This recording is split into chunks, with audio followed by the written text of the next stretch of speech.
guys, it's your pal Victor here from Cult Classics and Cult Following, having an epic beer day, and we're continuing our Sundance reviews. And today I am doing a quick review out of Mayday, which I just got out of, written and directed by Karen Cinorre, and it stars Mia Goth and Grace Van Patten as like the co-leads. This is a really interesting movie. The description is sort of this girl. Has a terrible, this terrible thing happens to her at her work.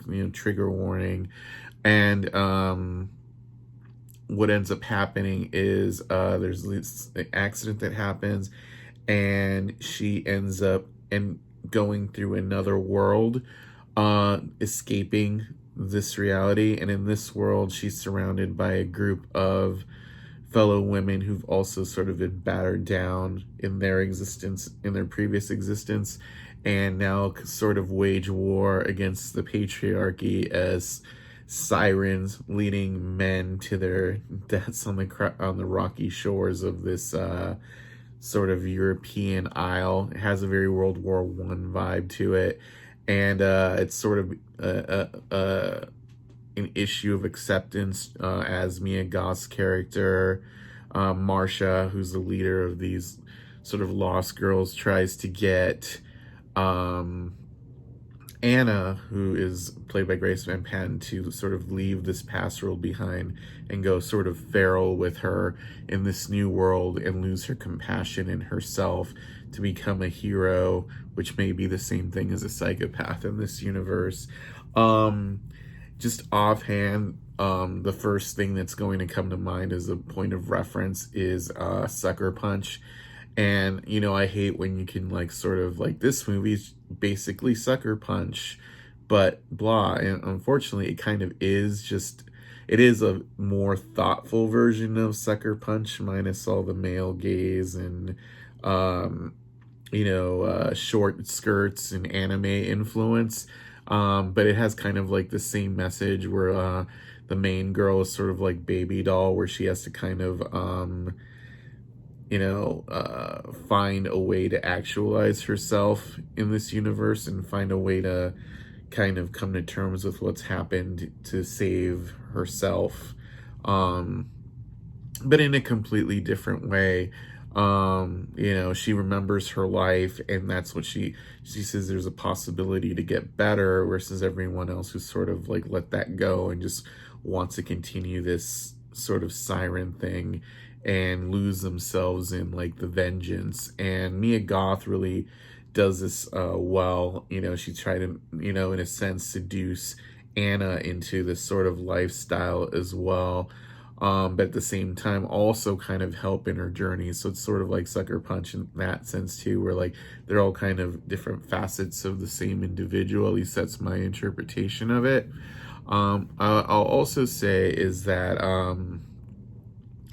I really liked the score in this movie, and the cinematography is really beautiful, especially all the cliffside shots and underwater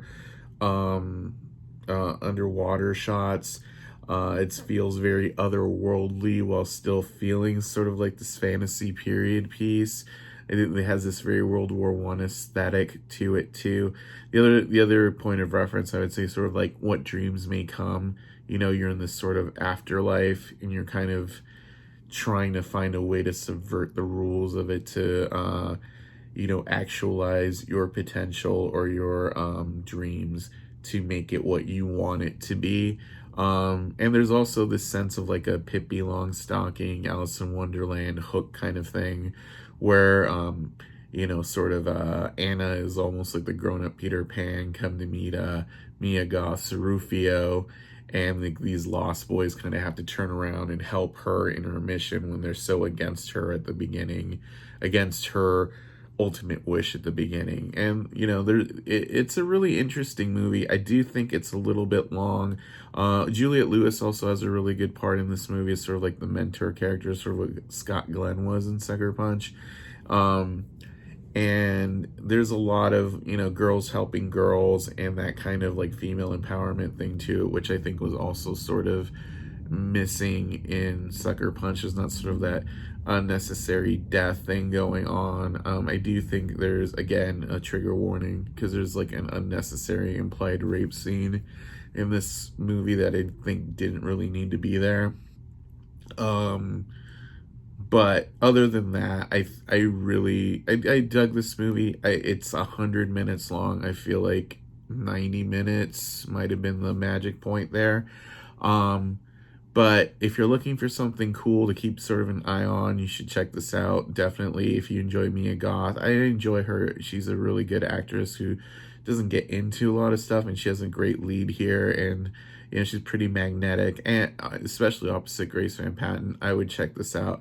I don't know where this one might end up distribution wise. I could see this being sort of like a Netflix movie, but I could also see it possibly being something like a Magnolia movie, but we'll see. I don't know.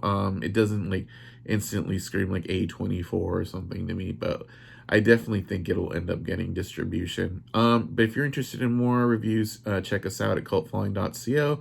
We'll have more stuff coming up later. And yeah, thanks for tuning in, and we'll see you. All right, bye.